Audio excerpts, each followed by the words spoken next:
আজকে অনেকগুলো কাপড় ভাঁজ করব, সাথে লাভ লেটার পরবো আর একটা গরিবসকে পয়সা দেব। তো হ্যালো ওয়ান এন্ড অল, সবাইকে নমস্কার এবং আদাব। আশা করছি আপনারা সবাই ভালো আছেন, আমিও ভালো আছি। তো ব্লগের শুরুতে আমি আমার মুখটাকে ফ্রেশ করে নিচ্ছি, কারণ এখন আমাকে অনেক কাজ করতে হবে। এই যে ঠিক এখানে যেমন দেখতে পাচ্ছেন, মা বাড়ি থেকে আসার পর আমার রুমের অবস্থা ঠিক এরকমই আছে।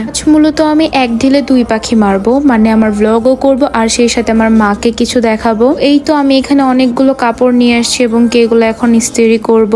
এই কাপড়গুলো আমি 2 দিন আগে ধুয়ে দিয়েছি, কিন্তু এখন পর্যন্ত ভাঁজ করা হয়নি। আজকে মা আর বাপি গিয়েছে একটা বিয়ের দাওয়াত খেতে, তো আমি ভেবেছিলাম আজকে মহারানীর মতো থাকবো। উমা, আমার হাল যে চাকরানি হয়ে যাবে সেটা আমি ভাবতেও পারিনি। মহারানী প্রথমে একটু ইস্ত্রি নিয়ে ঢং করতেছিল, কিন্তু শেষ পর্যন্ত সবগুলো কাপড় চোপড় আমাকে ইস্ত্রি করতে হয়েছে। মা যখন কোথাও আমাদেরকে রেখে যায় তখন এসে আমাকে সবসময় একটা কথাই বলে, সারাদিন তো বাসায় ছিলি, কি করছিস, একটা কাজও করস নাই। তো আজকের এই ব্লগটার মাধ্যমে মা জানতে পারবে যে আমরাও কাজ করতে পারি।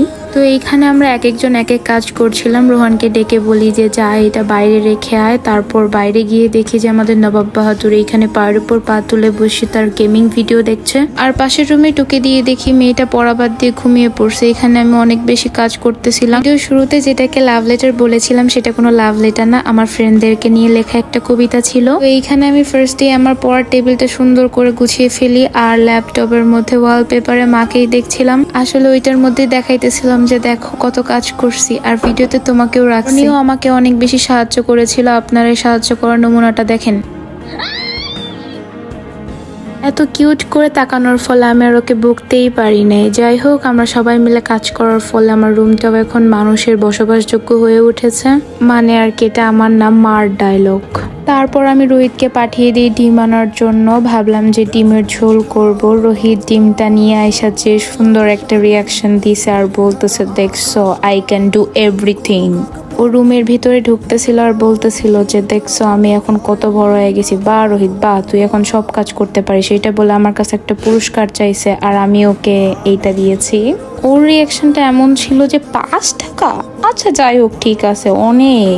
আমাদের কাজ মোটামুটি শেষের দিকেই, মানে রুম টুম সব গোছানো হয়ে গেছে। এখানে আমাদের ঝাড়ুদার ঝাড়ু রাখতে চলে গেছে। এখন আমি রোহিত রনকে বলতেছিলাম যে কি খাবা বলো, যাই খাইতে চাও তাই বানিয়ে দিব। কি খাবা? পিৎজা। আচ্ছা, ইয়েস, পিৎজা আই লাভ। মানে দুপুর বেলা কি খাবা? দুপুর বেলা পিৎজা। কি? বিরিয়ানি। ওকে, আমি বিরিয়ানি বানিয়ে নিয়ে আসতেছি। তুমি কি খাবা? বিরিয়ানি।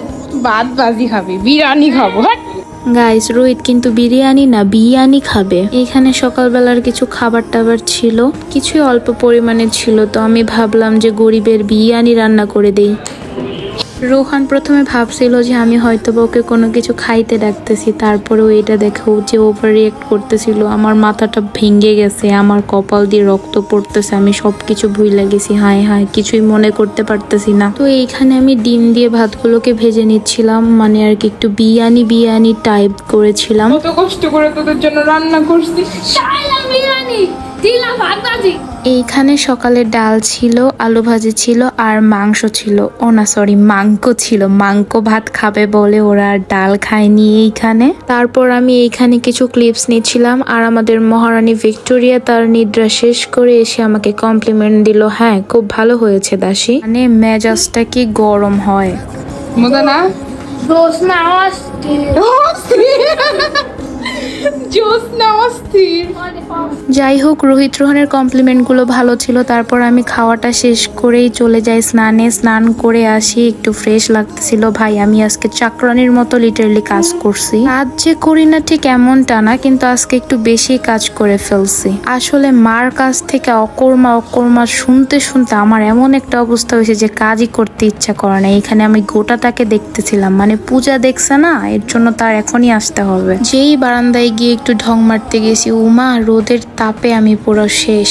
তারপর আর কি আমি রুমে এসে পড়লাম। এখন এত বেশি রিল্যাক্স ফিল হইতেছিল কি বলবো, মানে একটু মজা লাগতেছিল যে ও মাই গশ, আমি কত কাজ করতে পারি। সাবাস তৃষা, সাবাস।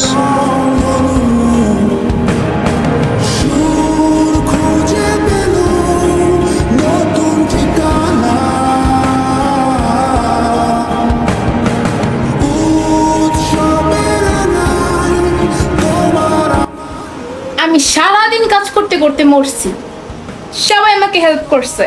just exception one. Hi guys. That one girl আমাকে হেল্প করে নাই। বাই দিবে, আমি একাই অ্যাকশন।